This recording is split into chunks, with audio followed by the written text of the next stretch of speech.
awesome. It was a lot of people. It was a lot. I'm not sure. I haven't had a chance to get online yet to see, but it was big. I know when we started going, it might have been comparable to the largest we had. So it was good. Yeah. It was awesome. I think the message definitely got across. Especially, I seen TikTok later on in the day, and it definitely seemed like it spread. Yeah, it was good. There's a lot of people out here paying attention to the important things happening in the world, in our country. Right? Yeah, it's important. But, the undermining of our country, Constitution, wanting to stand out actually in defense of the rule of law, of the not abuses of, the wealthy against the rest of our country effectively, but I'll not jump ahead. Definitely. Because whatever you want to ask first. The day was good. You ready? Say it short. I'm already recording, yeah, go ahead. Okay. 3, 2, 1. Okay, so for my first question, if you could just tell me your first and last name and spell it out. Daniel Wheaton. I don't know. Do I have to spell it out? That's a little weird for the internet.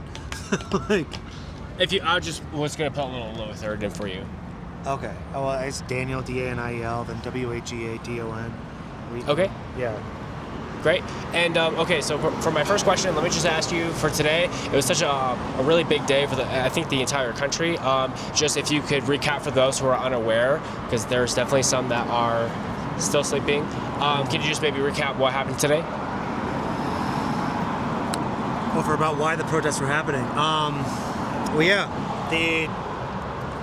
As somebody who's a history nerd myself and a world affairs politics nerd, it's a pretty classic authoritarian coup, to say it very simply, right? It's erosion of the separation of powers, erosion of church and state, erosion of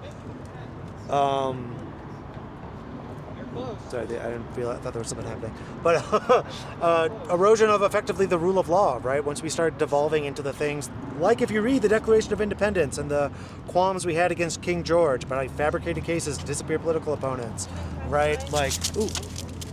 Hey, doggy. Sorry. She's friendly. She's just energetic. really strong. Yeah. Okay, Ash. All right. Calm it down. Stop flirting. Sorry about that. No, you're good. I love dogs. Just saying hello in dog manner. But that effectively the wealthy are pillaging our country and eroding all this barriers to their power in the way, right? So, in terms of defending our country, our Constitution, especially as I don't want to abuse, but this is the time to use it, right? I don't want to be the boy who cries wolf. But the F word that people always throw around for a long time, the way fascism always works, you need to have usually the racial minority to scapegoat, right?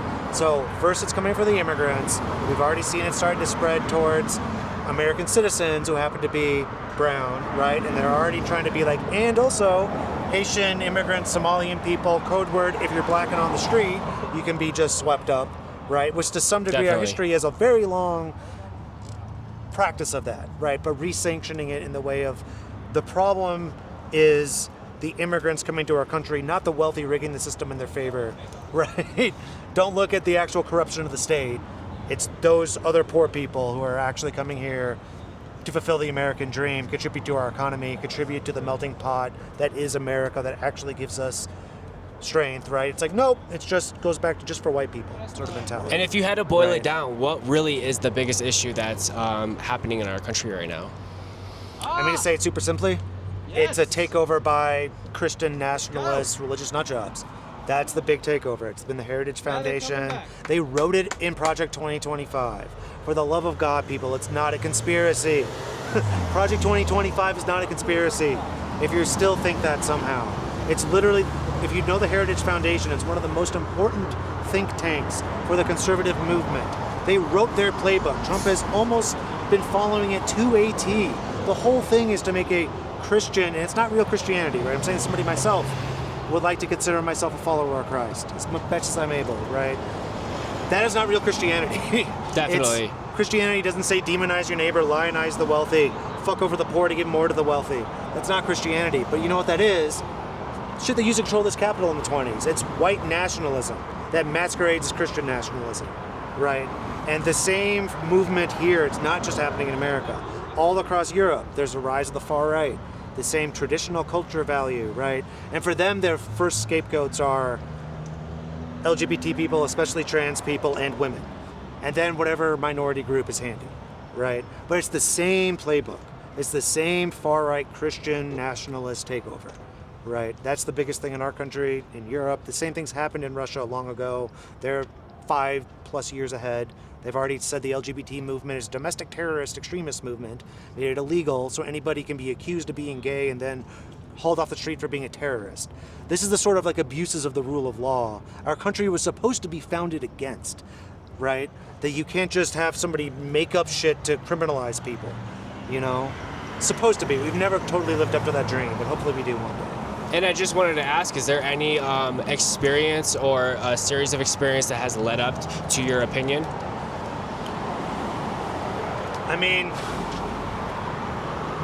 kind of being a nerd of history, to one degree, to realize like, oh, wait a second, in the 20s and 30s, as I said, the group who used to control the Colorado Capitol, right? There was this 100% Christian nationalist America First movement that wanted America First because they wanted peace with Hitler. Mm-hmm. And they called themselves the American Fascisti in their own papers. It was the Klan, right? They were going up all the way through. They've never gone away, right? The civil rights movement, this is all a lashback to what happened to the civil rights movement, ultimately. So the Klan's taken over? The legacy of it. The same mentality. It's the same abuses of Christianity. The same really is just coded white nationalism, right? It's the same basic, this is all the stuff that's in Project 2025, right? We have to make this a white Christian nation again. You know, some countries say it more directly, like the AfD in Germany, that just happens that Musk loves, that Vance loves too. The rest of Germany is like, hey, they're talking about remigration, just like our own DHS is with ICE, which is we're gonna, even people who are, in that case, German-born or American-born citizens, if they happen to be of a racial minority that has a different ethnic origin, they can be hauled off the street, put in a boat or a train somewhere and disappear. Mm-hmm. And they're like, hey, does this sound familiar? Wake up, world. This is exactly how it started before. They've just changed the language a little bit, right? We had the Klan and Nazi movement here in the 20s and 30s when it was rising in Europe. It's rising in Europe again. I would say this time the nexus is coming from Putin's playbook. It's the Christian nationalist weaponization that's happened in Moscow. And they're all in league with the same. The AfD also loves, they all, like, you just look at their politics. So for me, to say as the car goes, it's studying like the bigger world patterns of which groups are aligned with which groups, right? And they may not directly be like in cahoots, but they're on the same ideological bus going the same direction. And you start having people like Musk appearing on like the AfD party's thing, being like, effectively make Germany great again, right? Definitely. You know, and it's tied into too, to say somebody who I might consider myself, you know, I am a Christian, but you know, my mom's Jewish, I have Jewish roots, right? Jesus did too. I don't think there should be a differentiation between them, but the same shit's happening in Israel, right? The far right there is also bastardizing their religion. And do you have any thoughts on Israel? I know it's a very controversial subject. It's the same. It's ultimately this. As I've tried to point out to because I've nerded out about their politics too, right? Because I have roots there, like way back. But not any of my friends are Israeli. It seems like a very like confusing topic, especially for myself. You know, one side you hear it's anti-Semitic, and the other they're controlling the whole, you know, United States. It's the same playbook. Whenever there's raw imperial power, whatever form it takes, weaponizing behind Christianity, they want to blame the Jews, right? So, for example, the settler crackpots doing race pogroms in the West Bank and in Gaza before, they are they were considered domestic terrorists until Bibi started to put them in his own cabinet, right? But the rest of Israel hates them, right? It would be the equivalent. It's kind of similar to you have like legacy of Klan-like people here. And most of America's like, that's not cool anymore. And then Trump wants to put the Project 2025 Heritage Foundation people in his cabinet, right? It's the same pattern. And it ties into like, ultimately, if you look into the thing, there's a thing called Christian Zionism, and they want to provoke the biblical end times. And for that, they've always supported the far right in Israel because they need Israel and they can't have peace. Okay. Right? Because they need Israel to be at war with all the surrounding nations to bring about what they think they can bomb enough kids that they'll make Jesus come back and they think they're going to go to heaven. Right? And because that's totally how it's going to work out, right? And it's a death cult. It's a Christian death cult that's been backing the far right fringe of Israel for a long time, right? Trying to make sure they can't have peace against the will of the rest of the country, right? I would definitely, Bibi's less popular than Trump is here, right? Bibi was being mass protested on the streets. They had shut the country down in a mass general strike, trying to get him tried for his corruption case, before all of a sudden October 7th just fell out of the sky and distracted from all of it. And he's still kicking the can down the road. Trump's still trying to tell even the president of Israel that you should pardon Bibi for his corruption trials. It's all one big corrupt, far-right bullshit, bastardization of whatever sheepskin they can wear, right? And to say the same thing to separate, I've always had sympathy for the Iranian people, but it's like multiple truths at once. The same thing's happening there too. It's like Trump bad, Bibi bad, Ayatollah also bad, right? And, you know, so it's like having the same moral as an Iranian activist, Afallah said, you know. It's like we can support, like, we can be against, I should say, put it this way, we can be against authoritarian, pseudo-fascist police states in America and in Iran at the same time, right? We can be against the takeover here and against the takeover in Israel at the same time, because he's been trying to erode the judiciary there. It's the same authoritarian weaponizing the religion to use it as a sheepskin playbook, right? And I'd say in the middle of all that, a big part of it would tie into where I think a lot of that modern movement, it's between the Heritage Foundation here and the people who took over after the Soviet Union fell in the USSR, right? What became their using Christian nationalism and their own Eastern Orthodox way of demonizing gay, trans people. It's this weird ideology of like the Crusaders have to go invade and retake the Middle East. The same shit that Hegseth has tattooed on his chest, right? That is the overarching thing that goes from Washington across Europe to Moscow, and they need the Israeli far right at war with the rest of the country to provoke their biblical end times, right? And in the meantime, oligarchs are profiting, and I don't think Trump or Putin actually care about Christianity. Yeah. So do you think like the Rebbe and like the Mashiach, like is that tied to what you're talking about? It's like this like rabbi, they say, was he like the Mashiach? You know what I'm talking about? It's like Rebbe something. When was that? When was this? There's just like a lot of stickers. Like I've seen like my Orthodox friends, he tells me like there's stickers around New York, and it's like this like a rabbi who passed away. I feel like it's like I can't think of what it's called. They do like I can't think of what it's called. They had one at my college. It's okay. I feel like if you know what I'm talking about, it's okay. No, I don't. I mean, they have the same. I think right wing hyper-nationalism that weaponizes a religion to wear as a sheepskin to justify its own bullshit is nothing unique to any set religion. It's nothing unique to any set. It doesn't even have to be religion. You can say the same thing happened in the USSR with Stalin, using the sheepskin of Marxism to do a totally corrupt, I would say almost, anyway, that's a tangent. But to say the big thing, to put back, the Russian activists, who I've been following for a long time too, as that's my Jewish side, is Eastern European, Russian, and Romanian, and they all point out it's all this Christian stuff that like Putin's saying, Trump here, it's all bullshit. The real ideology is rampant corruption and destruction of any separation of power that can get in their way for their own wealth and power that they're addicted to. Well, for me to wrap it all up, is there any message you'd like to send out to the community?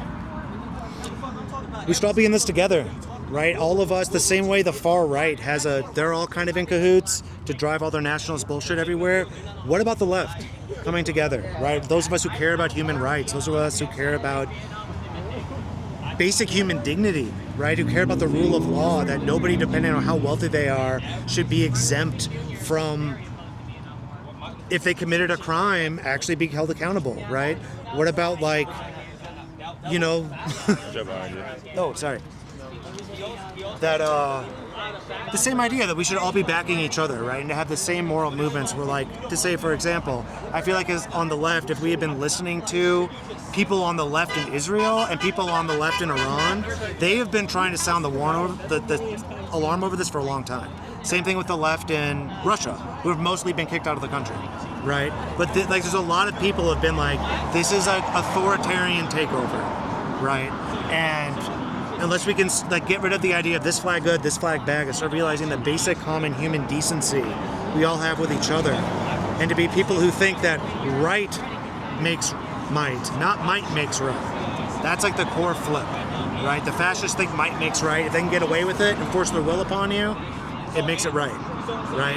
I tend to think the other way, right? I would tend to think that aligns with actually biblical teachings. I would think that aligns with actual liberal values, right? To be like, no, what's morally right?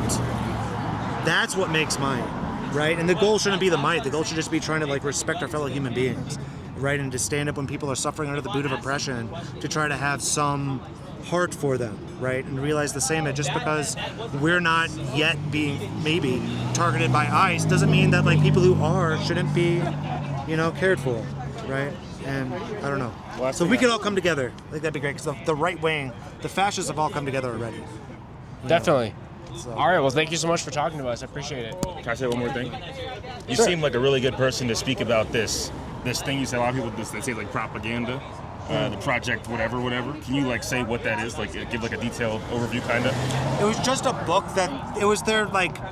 So after the first Trump administration, they kind of didn't expect to win, from my understanding of it, and it was kind of a hodgepodge. Then afterwards, the actual people in the shadows, right, which is not some shady cabal of Jewish people, which is what they always try to say. The shady cabal of Heritage Foundation, white nationalists, Christian bastardizing people, all went, how do we actually, the mandate for leadership, if Trump wins again in 2020, how do we get, or 2024, how do we, in 2025, start enacting effectively a white Christian nationalist takeover of our country?